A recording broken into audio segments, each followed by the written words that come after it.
When I play Strive again, I was just looking at something for Guilty Gear Strive. Unfortunately, and this is just a me thing, you know? And I don't feel like this accounts for everybody. I think somebody just mentioned, is Guilty Gear Strive a good game for beginners? Like somebody mentioned that again. And at this point, I would say no.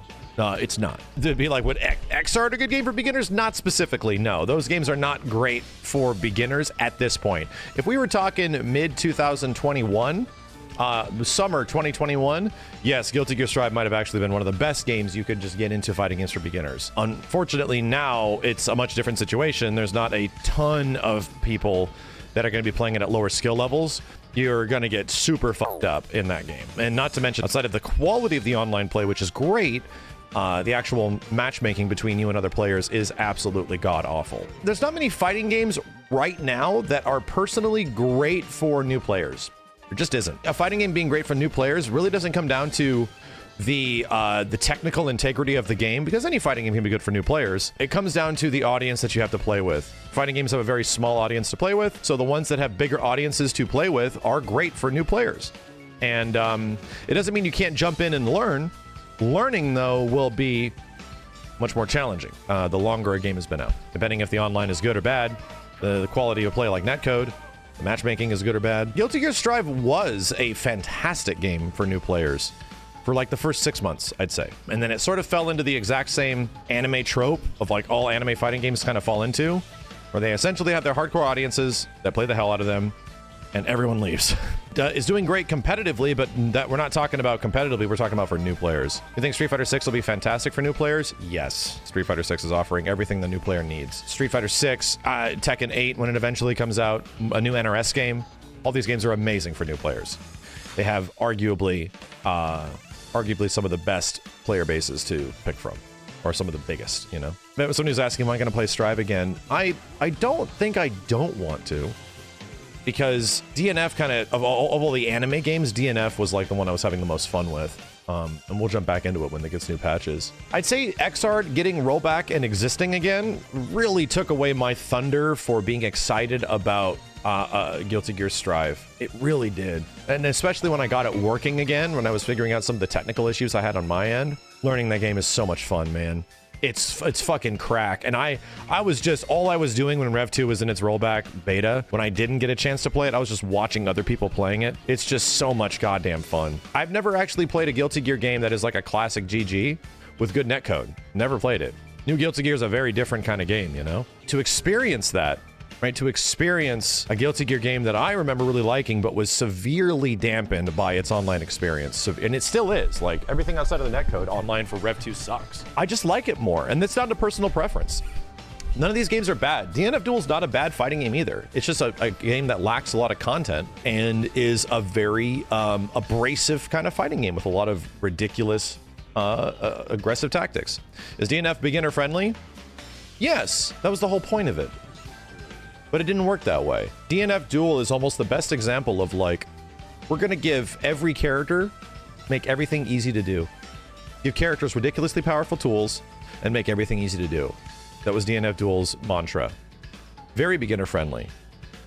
It's also one of the hardest fucking fighting games to win at. Once you start actually playing people that know how to play it, you're not gonna fucking move. DNF is a game where it's the perfect example of if you put really powerful tools into the hands of casual players, veteran/expert players will utilize those tools 10 times faster than the casual players will. So you're not only making it easy for casuals, you're making it 10 times easier for people that already know how to do this shit.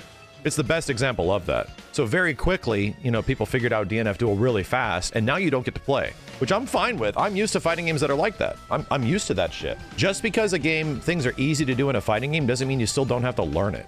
People just want to, like, you know, people think if a fighting game is easy that you just get to skip and be good. No game is like that. It's a weird thing that, and I'm not saying that anybody that's asking these questions are perpetrating that kind of a situation, that a lot of people, for some reason, when it comes to fighting games, the concept that, is this game good for beginners or is this game easy to play? You're kind of asking, is there a way for me to skip to just being good? That's what a lot of people are insinuating.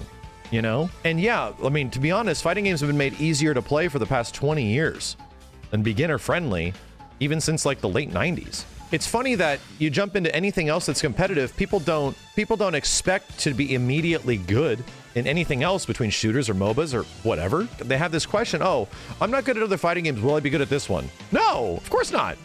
Hell no. There could be a fighting game that has a jump button and an attack button. Or one button, maybe. But that's the mindset. You gotta understand, chat. The casual mindset behind fighting games is people that just think that you're mashing buttons as fast as you possibly can makes you some of the best players in the world. There's a reason why there was this huge era around the Street Fighter IV era. And I'm not kidding you, this existed. When Street Fighter IV came out, there was this weird time frame where people thought that they can just jump into fighting games since they were being competitive fighting games were being brought into the limelight again with Street Fighter IV. So this is like late 2000s, right? Where a ton of people thought that they were going to quit their jobs and play Street Fighter. I'm not even kidding you. People like had these plans that I'm going to earn my money by being a world warrior and make cash flow by going to Street Fighter tournaments. I'm not shitting you. Like, this was the plan of, like, I've talked to a lot of people like this, but that was their plan. Were they actually good at fighting games? No, they weren't. That's the thing. They weren't good. These are people that can't even do low forward fireball, right? These are people that don't even understand the basic concepts of spacing or anti-airs. They just feel that if I hit these buttons faster than this, like, I can win.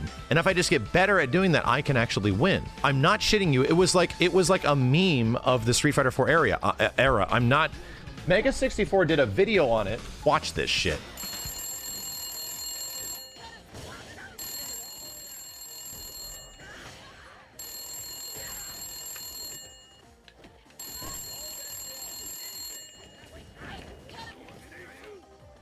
The reason this video exists is because it was based on, like, I kept hearing stories about this. Hey, your boss just called. You haven't been to work in 3 days? Yeah, I know what I did. Well, if you don't go to work, how are you gonna get money? Well, f I need money for? I got Street Fighter 4 already, dumbass.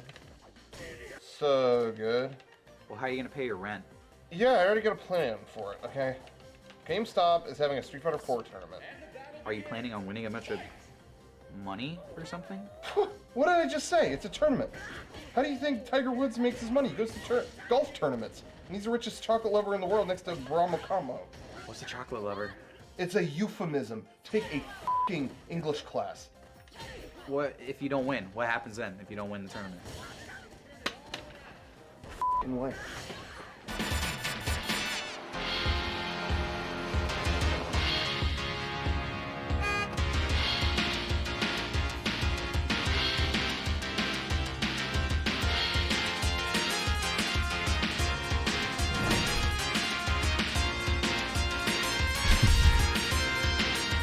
And that's because I was born without a penis. So then we took the car back, and then the insurance was fine, and everything was taken care of with that. So.